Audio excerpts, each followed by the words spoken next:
Welcome to Bandit's Keep Actual Play. I'm Daniel.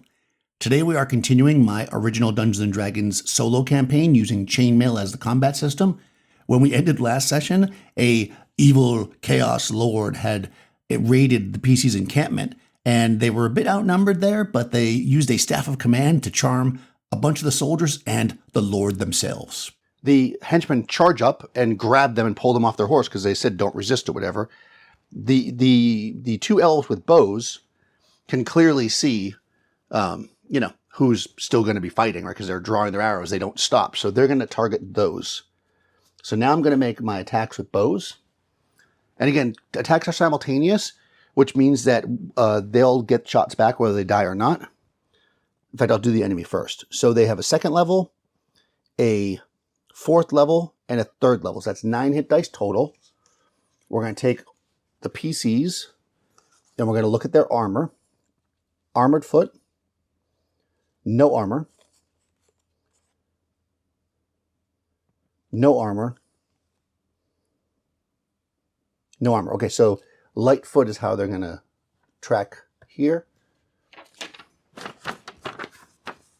So there's 9 of these guys shooting their horse bows. So this is 1 per figure, with 5s or 6s being hits. So I'll do 5, then I'll do 4. Oh, that's not good. That's 5 hits. Good thing we got the cleric here. Hopefully they don't go down. Oh, actually, I know there was 2 there, but I got to reroll that because I rolled too many dice. Ah, there's still 2, okay. All right, there's 7 hits. So I'm going to roll. Because I don't have a ton of d4s, it's just going to be simpler for me to just roll a d6 and re-roll 5s and 6s. I'm going to roll 7 dice, and we're going to place them. I'm going to re-roll these 2. 1, 2, 3. 2, 2, 4. All right, so they got hit twice. They have 2 plus 2 hit dice. Have they got any? They have a shield plus 2. So that does no damage because shield absorbs 2 hits. So their 2 hits are absorbed by shield. They get hit twice. They're 3 hit dice, though, which means that nothing happens. So they're fine because that's good because they're using the staff of command. They get hit twice. They're also 3 hit dice, so that nothing happens. They get hit once. They're 2 hit dice, so nothing happens. So all those arrows will be ineffective. They're hit, meaning that like they kind of bounced off their armor or landed close to them, but they didn't actually hit them. Now we're returning fire.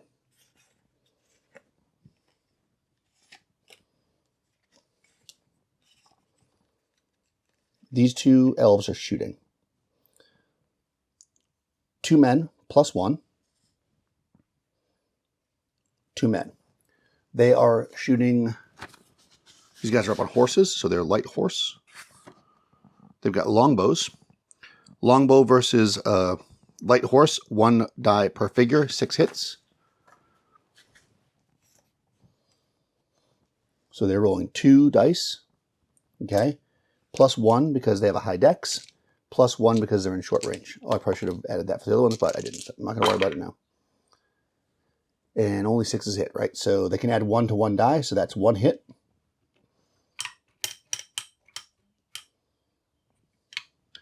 This person can shoot their 2 dice. They have no dex bonus, so they're just rolling 3 dice. Again, 6s hit. Nothing. All right, so we got 1 hit. That doesn't hurt. That doesn't kill anybody. But enemies don't need to be hit simultaneously, so I'm adding it up like a hit point, if you will. And that's the end of that first round. Now, of course, the next round, so these guys are sworn. These guys on the horses, they see everybody else standing there. Staff of command. Stop them from shooting us. And they're basically going to turn. These other henchmen are going to turn and attack. Now, they're all in close range at this, too close range now to actually. Yeah, I think everybody's too close to be shooting bows at this point. They're just going to ride up on them and smash into them. So I'm just going to treat them as light horse because they're on horses. And they're just going to, they have some kind of weapon, right? So they're actually going to attack each other while the party steps back, and we're holding the Chaos Lord in command. So we're just going to go light horse versus light horse, and we're going to have the enemies fight each other for a second. And you might say, well, they're going against their nature, so they should get another saving throw. But I feel like these are chaotic warriors, and they just kind of attack who you tell them to. So, you know what? Am I being unfair? I think I am. I'm going to give everybody a saving throw again. So, 10 or better, they fail. 8 or better, they fail. 8 or better, they pass. So actually, they are no longer charmed. 8 or better, they fail. Okay, so now we have our sides. We got 1, 4, and 4. So that's 9. So I believe light horse versus light horse is going to be 1 die. Yeah, usually it's same against same. Then they just 1 die per with a 6. So we've got, what did I say, 1. Yeah, 1, 4, and 4. So 9 dice. 3, 6, 9, with 6 is hitting. Well, I get nothing. Boy, okay. Okay. I'm just going to grab a piece of paper here so I can make sure I keep track of this a little better. I'm just going to take a second to make myself a note so this is easier for me. Okay, now there's going to be a retaliation.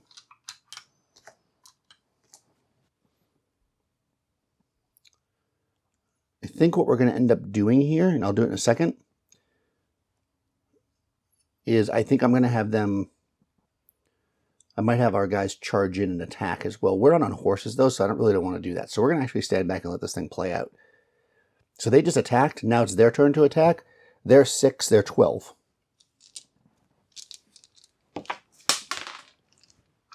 Three. I'm just going to roll 6 twice. No hits. 2 hits. Oh boy, okay.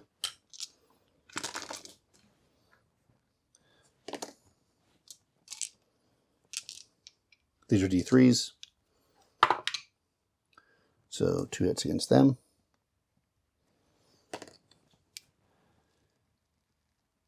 Okay. All right. Should we do anything here? I feel like getting involved in this might actually get our player characters in trouble. But if we charge in and take the numbers on one side, we might actually help a lot. So you know what? I am going to do that. What does Heavy Foot do against?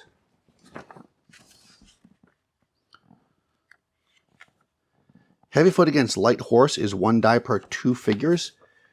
Okay, so if we have our, because remember, the other guys are now up, right? So we have 15, we have 22. So I can roll 11 dice coming into this thing. So I think I'm going to have my Heavy Foot charge in to the battle and try to take some of these guys down. So I'm going to add that in. So first we'll do the horses. 5, 6, 7, 8, 9. Oh, that was much better. 1, 2, 3. Again, there's 4 of them. I'm just going to roll. I'll re-roll 5s and 6s. So 2 against number 2. 1 against number 3. Okay, didn't take anybody out. Now these guys come in now 11 dice for our footman.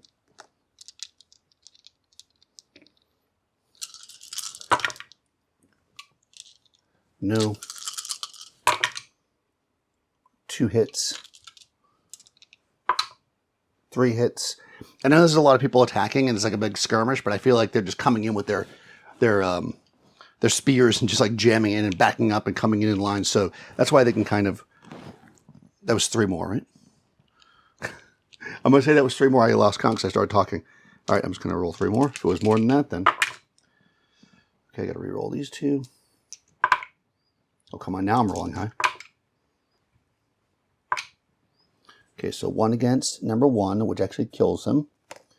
And 1 against number 2 and 1 against number 3. So they're both still up. But again, everything's simultaneous, so they're going to still get all their attacks, which was 12, right? So I'll just do 6 and 6. Nothing.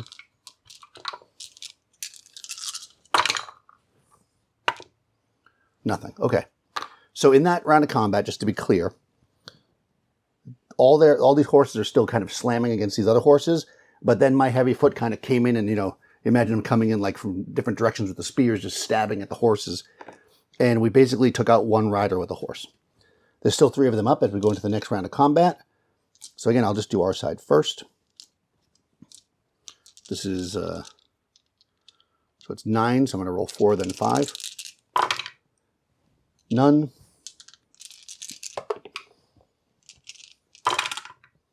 One. Okay. This is now a D3, so 1, 2, 3, 4, 5, 6. So this guy. Okay. Our heavy foot is still 11. So again, I'll do 5, 5, and 1. None.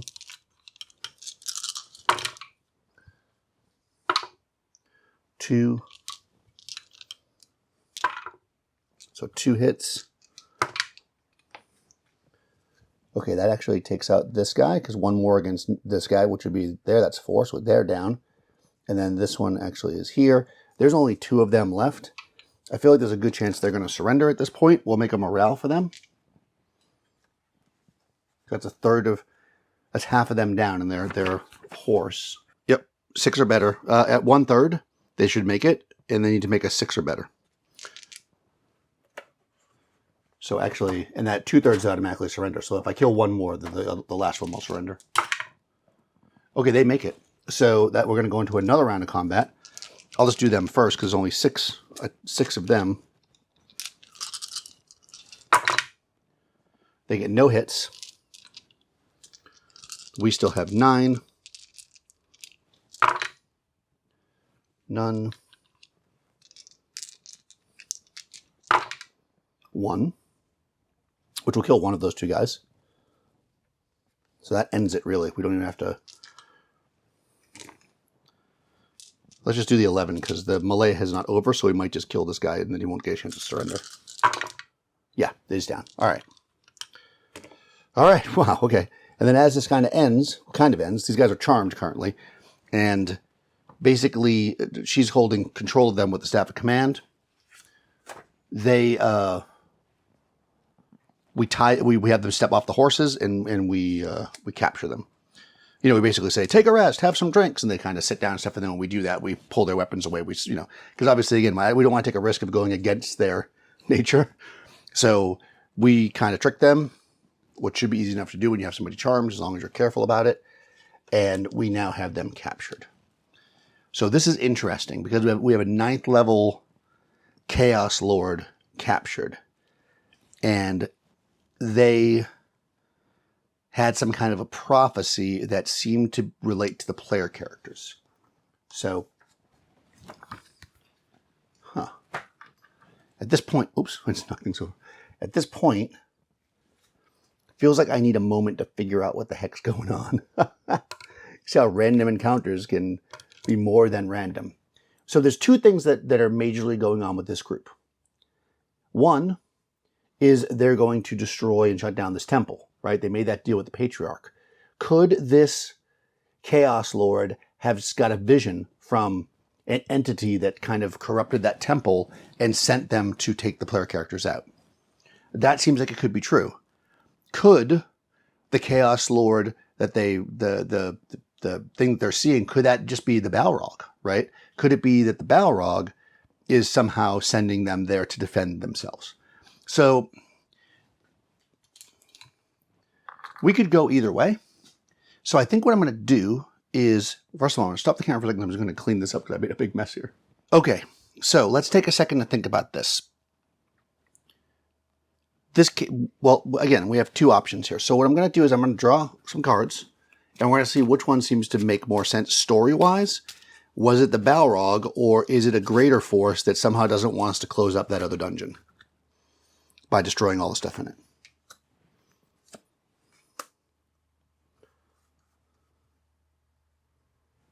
Oh, that's interesting. Angel healing, hope support, desire wooing, infatuated romance. Huh. And again, we're using this to describe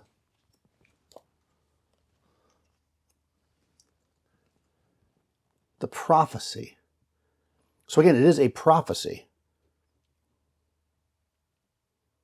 So maybe the prophecy is that the party will bring down this angel, this hope, again, to destroy the evil.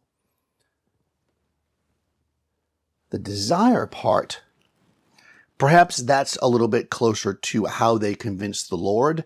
If I wanted to get deeper into the story of this, perhaps there's some other, the Balrog or the demon, not the angel as it would be, took the form of a woman, and that's how they convinced the Lord. I think that's just not that useful for this, so I'm going to forget about that card. We're going to draw another one.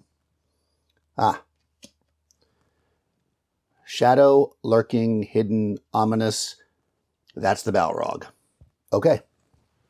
There you go.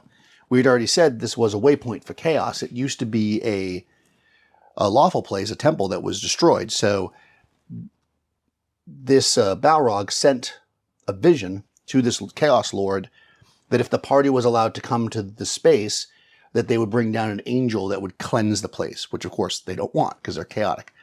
Which then means the Balrog knows we're coming. Okay, that's really interesting. And that may change our plan. Because just because the Balrog knows we're coming doesn't mean we need to come right now. Let's rethink. Well, there's a couple things, number one.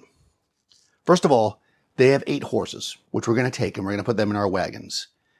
So I think this is pretty likely, but let's just check. Is it possible that we can recruit 8 of the 22 remaining heavy foot and turn them into light horse because they have spears? So I'm going to roll this with advantage. I really didn't need this die, so I'm not going to. Although we rolled it now, so yes is the answer. And something negative, though. They'll do it, but they want more pay. That doesn't make any sense. I'm just not going to use this because I didn't really mean to roll it. So you don't have to always do everything. So we're going to change our 30 heavy foot into 8 light horse. And then 14 heavy foot because, again, we lost some of them in the battle. All right, that makes us a little bit tougher because we're also light horse if we have to face the orcs. There is this thought, though, that at this point it might be smarter for us to go do the job for the cleric and come back to this Balrog. Now I'm going to meta, right? I'm going to be a player. I'm switching fully to player side. Oh, there's something else, too. This Chaos Lord had, we decided, chainmail armor, right? And magic chainmail, which means that a magic user can cast even though they're wearing it. So this magic user is wearing, assuming that they're an elf. This elf is wearing magical armor. I could give magic chainmail to the cleric, but she's already in plate, and that doesn't really help her. This magic user is a human magic user, so they cannot use the chainmail. Again, I could give the chainmail to the halfling, but they're wearing plates, so that's really not going to help them. So it comes down to this guy or this guy. They're both elf magic users. Neither one has... Well, I think the decision's made. I'm looking at it. This guy's better with the longbow than this guy. This guy has a +2 shield, where this guy has a +1 shield, and they have a sword, +2. So I think the magic armor makes more sense for them. So I'm going to give them magic chain, and we should roll for the plus. It didn't really matter in that first combat because in abstract the plus is just armor is just magic armor, and we didn't actually end up fighting that guy. So I think it's either +1 or +2, but it might lean heavily in one direction. So let's look at the chart. Oh, actually it doesn't. The chart doesn't tell you what kind of armor it is. So armor +1. There is a 30% chance armor plus 2, there's a 15% chance. So you have twice the chance. So I'm going to go 1 through 4, it's plus 1. 5 or 6, it's plus 2. Ah, it's plus 2.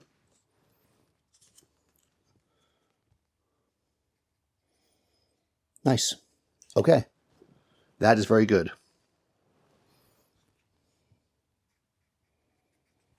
So that gives us another person that can kind of fight in the front a little better. They don't have the most hit dice with only 2, but they can absorb a blow with the magic shield, and they're going to be harder to hit because they get chainmail on.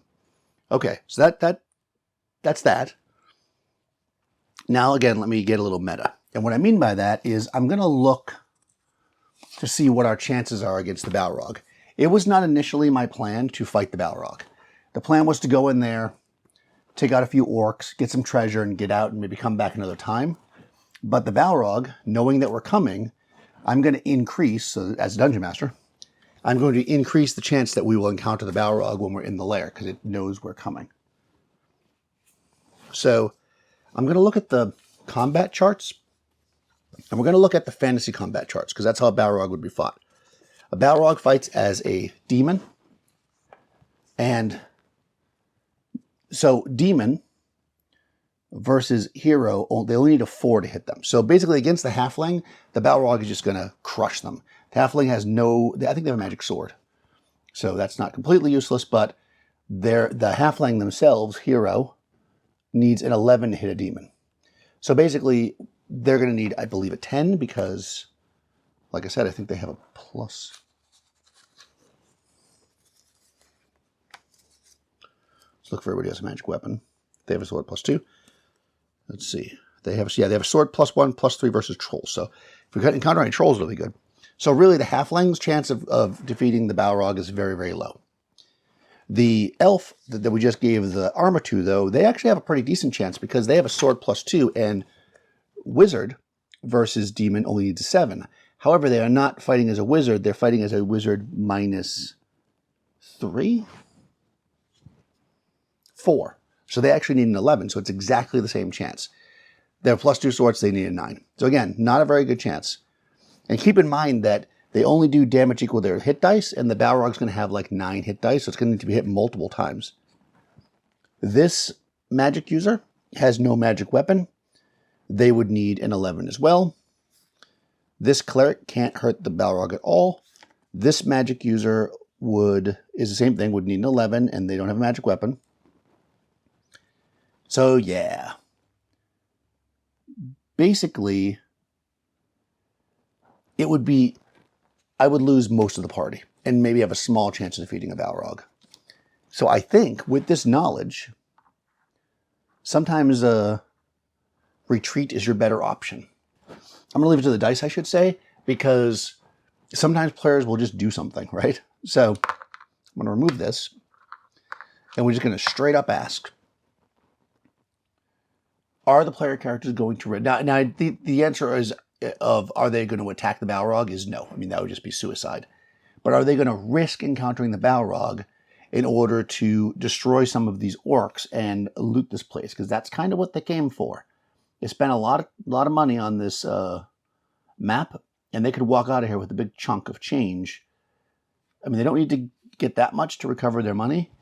So one trip in without running into the orcs could be incredibly beneficial. So, the Balrog, I should say. So I'm going to give it an even chance. Do the PCs want to go in and face the Balrog? Straight up no. Okay. With that being said, that is the end of that day. And what we're going to do is we're going to move our encampment, and we're going to move to our next location. We'll set up out there. We're paying these men-at-arms. Actually, I need to make a note of that. They had 1 day of battle because we pay extra for days they fight. We are going to move. We're going to move the party to the other location. We're going to enter that dungeon. We're going to try to clear it out for that patriarch, and maybe get something that can help us defeat this Balrog. If that something is only treasure. And maybe if we're really feeling good, we'll hit the orcs on the way back. But I just think at this point, it just isn't worth it. Okay. We also have the problem that we have this Chaos Knight with us I'm almost tempted to leave and go back to town. We can't let them loose because they'll follow us again. So we've got to keep them captive. So I'm going to have to keep an eye on them. And we do have plenty of people to watch them. So we'll see what happens there. We'll see if that develops. Okay, so next day, the party's going to move. We're on a trail. Again, we have only 3 movement points when we're moving as a large group like this, but I think it makes more sense to move the whole group. First of all, there's less chance of them having an encounter in the clear, which is nice. The only problem about being over there, though, is that's not a hunting ground, which means I'm going to have to worry about food again. But, we had... Oh, boy, okay, yeah, we only have a week's rations left. I don't know if we can get there and back without... Now, you do collect rations when I usually do a D6 per day. So maybe what we'll do is we'll stay here a couple days, and we'll see if... I can just leave the group here and ride their horses really quickly, because we don't need those henchmen inside the dungeon. They're going to be useless. Are they useless, though? I don't think they will be. Well, they're not going to go in the dungeon. They're not that kind of fighter. If I do that, I have to leave one of my player characters with them. Just look at something. 1, 2, 3, 4, 5, 6, 7, 8, 9, 10. 1, 2. Yeah, okay. So basically, I could... 2 days to the dungeon, a day to explore it, 2 days back. I think we're going to leave the group here. All right, so I'm going to leave an encampment here of our men-at-arms. Against my better judgment, we're going to leave that high-level fighter there, and we're going to actually see what happens, right? Each day, I'm going to give a chance, I think 1 in 12 is probably good, that they will be able to escape. And if they do, again, now they're on foot, so... If they escape, they'll probably go to the Balrog, and then we'll figure out what can happen from there. But it'll take them a day or more to get there. So if that happens, we'll track that separately. But let's just start. The party's leaving on horse. Again, we're leaving a group here. And we've got... I was going to leave one of the party members with... I think I have to, right? I can't not leave a party member. If I leave a party member, then I'm only going to give a 1 in 20 chance that the guy will escape. Because obviously with a party member here... God, so... You know what? I'm going to do that. And I don't know which one. So I'm just going to roll randomly. 1, 2... Let's put them in line. 1, 2, 3, 4, 5, 6. Who is staying behind? 4. 2, 3, 4. The cleric's staying behind. That's kind of an odd choice, but, you know, yeah, that doesn't make any sense. She's the one that's got to cast that spell. So I'm just going to re-roll that. Did I just roll 5 again? Okay, let's do it again. We'll re-roll if we get 5. 4. Okay. This elf is staying behind, which is pretty good. I mean, she's powerful, but 4th level elf, she should be good to go. And she's on a horse. And again, some of these guys are on horses, so if we need them, we could always get to them quickly. Like if something happens, she can go meet up with them. So she's going to stay. All right. She's back at camp. The rest of the party, so there's 5 in the group. They're moving on. So back to this. We are on a path. So the chance of getting lost is only on a 1. We do not get lost. We have 10 movement points.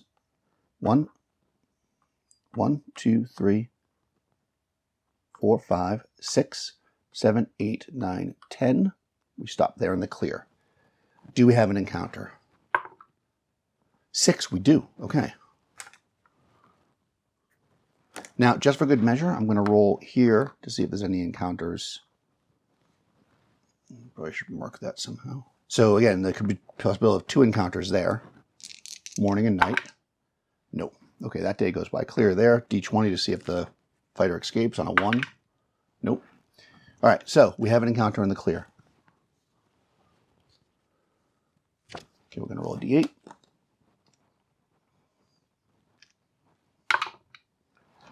3. Oh, Necromancer. Okay. Necromancer isn't necessarily evil. That's a level for a magic user. It's like a 9th level magic user or something to that effect. So yeah, we're encountering a powerful magic user. They're going to have from 2 to... Okay, they're going to have 9 guys with them. So we're going to try to avoid them, of course. So that is definitely more than 60%. So our group size is 4 to 9. They are over 60% of their group, so we have a 70% chance of avoiding them. Now, we are on horses, but so are they. I always treat everybody on horses when they're traveling like this if they're high enough levels. So we're going to say we're the same speed, so it's a straight 70% chance as long as nobody's surprised. They're surprised. Okay, so we actually see them like cresting a hill, and we duck down and go around them, and we just avoid these necromancers. We have no reason to want to interact with somebody right now. I am going to roll to see if it's their lair, though, just for future reference. 15%. Yes. Okay. That's the necromancer's lair. We need to mark that.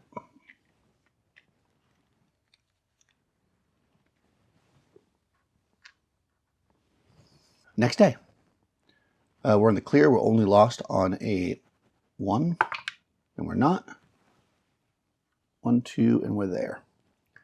Okay, before we go into the dungeon, let's roll at the other location. Let's see if there's any encounters. There is. There's a morning encounter.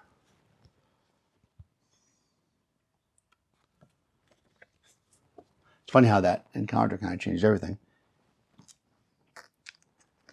We are in the woods, D8. 2 is a flyer. Oh boy. Okay, I think that's a D12 roll. 3. Oh no, chimeras. Oof. Okay. So there are chimeras that are flying by. So let's do this. Before we do anything here, because we're going to try to evade them. In other words, like desert the camp and hide and come back. Because we will run from them if we have to. Chimeras will kill us. There's no question about that. So let's look at chimeras.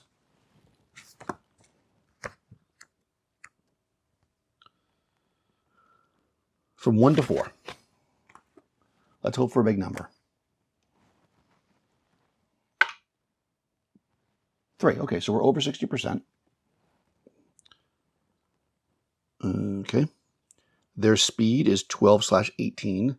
So they're slower than the horses, but faster than the men on foot. So we'll call it a even split there. So when you encounter something in the woods, you have an additional chance of evading them. But before I do any of that, let's just see if anybody is surprised. Us and them. We are surprised. Okay. So in the woods, if you are surprised, you still have a chance of evasion. Only 10%.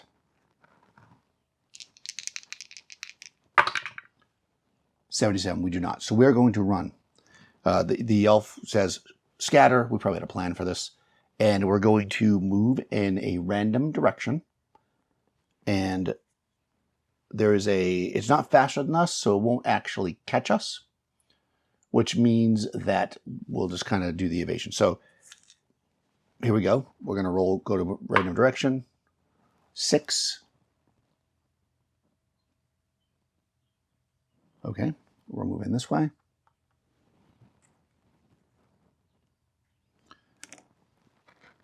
Now, we're going to try to evade him again. We're a big group. We're this group here, right? 20, yeah, we're over 25. Well, actually, we're 23, actually. So we're actually in this group. They are over 60%, so we have a 50% chance to evade them. The woods adds 25%. So we have a 75% chance to evade them. And we do.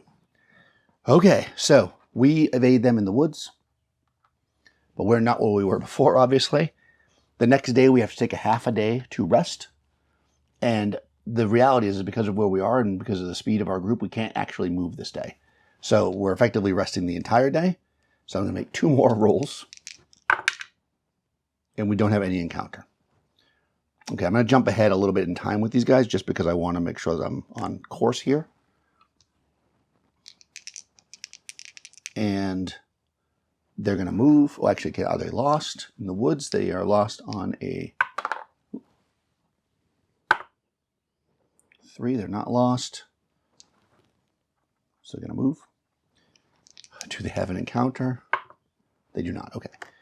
So they're actually currently 3 days ahead of this group, which basically means that probably when they get back, assuming they don't spend more than 1 day in the dungeon, they'll be caught up. Okay, so now we're good there, and let's set up the dungeon. If you've been enjoying these actual plays, please do take a second to like the video, subscribe to the channel, do all that good YouTube stuff. Also check the description. You're going to find links to most of the stuff I use here. If you see something I'm using and there's not a link, please do ask and I will try to provide it.